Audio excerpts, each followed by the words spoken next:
నా పేరు కస్తూరి సత్యప్రసాదమ్మ, సమిశ్రుడు మాది. నేను నా అక్క చెల్లెళ్ళ కోసం నేను ఎమ్మెల్యే అయిన తర్వాత ఏం చేస్తాను వెనకాల రాశాను. నేను చదివారా మీరు? అది మా ఆటోలు చెప్తున్నా విన్నారా మీరు? ఇప్పుడు నేను చెప్పేది ఏంటంటే మన నియోజకవర్గం అంతా తిరిగానమ్మా. నేను ఇప్పుడు 2 సార్లు తిరిగాను. మీ ఇక్కడ రాలేదు, సచివాలయం తిరిగాను కానీ నాకు తెలియలేదు ముందు. ఆ మధ్యన మీ ఇక్కడ ఏరియా అబ్బాయిలు వచ్చిన తిరగమన్నారు మన ఊరు ప్రత్యేకించి. ఈ రోజునమ్మా ఒక పక్కన మద్యం షాపులు పెరిగిపోతున్నాయి రోజు రోజు, అవునా కదా? వైన్ షాపులు డైలీ పెరిగిపోతున్నాయి. ఓ పక్కనేమో రోజు రోజుకి నిత్యావసర వస్తువులు ధరలు పెరిగిపోతున్నాయి, అవునా కదా? పెరిగిపోతున్నాయి రేట్లు, పప్పులు ఉప్పులు రేట్లు పెరుగుతున్నాయి. ఇంకో పక్కనేమో ఈ మంగళవారం వడ్డీగాళ్ళు, ఏది మంగళవారం వచ్చి వడ్డీ వ్యాపారం సార్ బోల్డ్ అంత రక్తం తాగేస్తున్నారు మనల్ని అంతా. వీళ్ళ ముగ్గురు మధ్యన ఎవరు నలిగిపోతున్నారు? మీరు ఆడపడుచులు. అవునా? కుటుంబాన్ని ఎట్టి రావాల్సినారు మీరే కదా. నా ఆడపడుచులాగా అందరూ నాకు ఈ సమస్య చెప్పారమ్మా చాలా మంది. ఒక్కొక్కళ్ళు ఒక్కొక్క సమస్య చెప్తే నేను అప్పుడు అర్థం చేసుకుని నేను ఏంటంటే మన నియోజకవర్గంలో 90కి పైగా కుటీర పరిశ్రమలు ఆల్రెడీ ఉన్నాయి. ఏది పచ్చల ఫ్యాక్టరీలు, వడియాల ఫ్యాక్టరీలు, చిన్న చిన్న ఏమంటారు దీన్ని, మన బుట్టలతో, లేకపోతే మగ్గం వర్కులు, లేకపోతే నవారు బద్దులు అల్లటం, ఏమా ఇలాంటి చిన్న చిన్న పరిశ్రమలు 90 దాకా ఉన్నాయి. నేనేం హామీ ఇస్తున్నానంటే నేను ఎమ్మెల్యే అయిన తర్వాత మీరందరూ కూడా ఇంటి దగ్గర నుంచే రోజుకి కనీసం 1000 రూపాయలు మీకు మీరుగా సంపాదించుకునేలాగా నేను కుటీర పరిశ్రమలు అభివృద్ధి చేస్తాను ఇక్కడ. అదే మాండ్రాల్లో ఇప్పుడు నేనే సీఎం కాదు, ఒక ఎమ్మెల్యే. నేను నా చేతిలో ఏముంటుందంటే అట్లీస్ట్ వాళ్ళ గొడవ లేకుండా మీరు మీ కాళ్ళ మీద నిలబడాలి, అవునా కదా? మీరు మీ కాళ్ళ మీద నిలబడితే ఏమొద్దా, మా కుటుంబం ముందు ఎదరికెళ్తారు, పిల్లల చదువులు ముందు ఎదరు సాగుతాయి. ఎంతో మంది పిల్లల చదువులు ఆగిపోతున్నాయమ్మా ఇలాంటి విషయాల వల్ల. అదేందమ్మా, నేను అందుకనే మీరు మీ కాళ్ళ మీద నిలబడడానికి రోజుకి కనీసం 1000 రూపాయలు సంపాదించుకోవడానికి నేను ఏదో కొండ మీద కోతిని తీసుకొస్తా, పెద్ద పెద్ద ఫ్యాక్టరీలు తీసుకొస్తా అని చెప్పట్లా. ఉన్న కుటీర పరిశ్రమల్ని అభివృద్ధి చేస్తాను. ఇప్పుడు జీడిపిక్కల వ్యాపారం ఉంది, మా తాడిమళ్ళ నిడదవల మండలం అంతా ఉంది. అందరింటికి ఒక బస్తా వేస్తున్నారు, కొడుతున్నారు వాళ్ళందరూ. ఇప్పుడు అదే పరిశ్రమని అంటే నేను ఎందుకు చెప్తానంటే ఇదంతా మీకు అర్థం అవ్వాలని. రేపు పొద్దున ఏ ఎమ్మెల్యే పోటీ చేస్తాకు వచ్చిన వాళ్ళు కానీ అలా అడగండి, మాకు ఏం చేస్తారండి మీరు అందరూ. కేజీ జీడిపప్పు 550 రూపాయలు అమ్ముతున్నారమ్మ. ఎంత? హైదరాబాద్లో అమ్ముకుంటున్నారు వాళ్ళు. ఇది తాడిమళ్ళ వాళ్ళు మనతో కొట్టించుకుని. 1 కేజీ జీడిపప్పు తయారు చేయడానికి ఇప్పటికి ఇద్దరు పనులు అవసరం అవుతారు. ఎంతమంది? 2.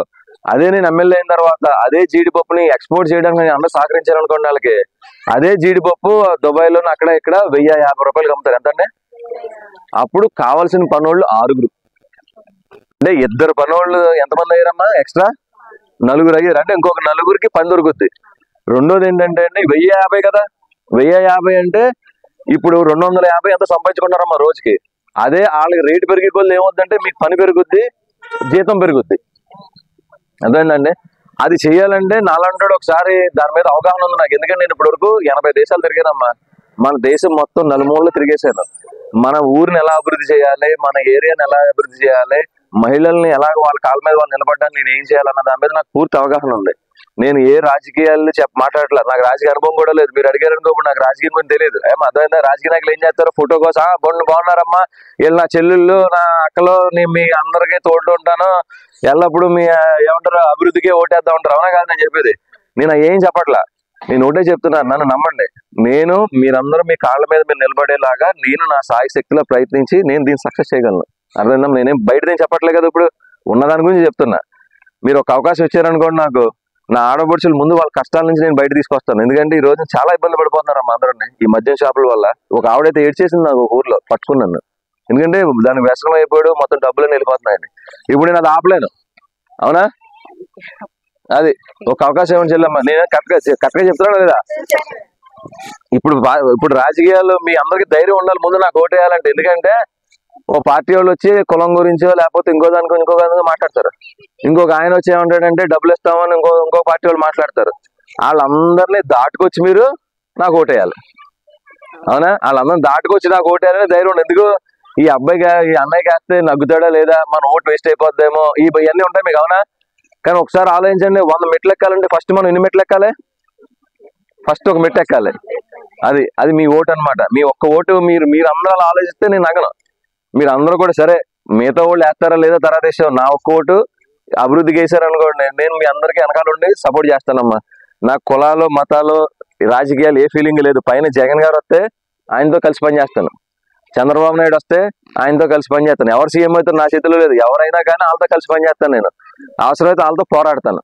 పని చేస్తాను కలిసి, లేకపోతే పోరాడతాను సమస్యల గురించి. ఒక అవకాశం ఇవ్వండి నాకు. అమ్మా వెళ్ళొస్తానండి.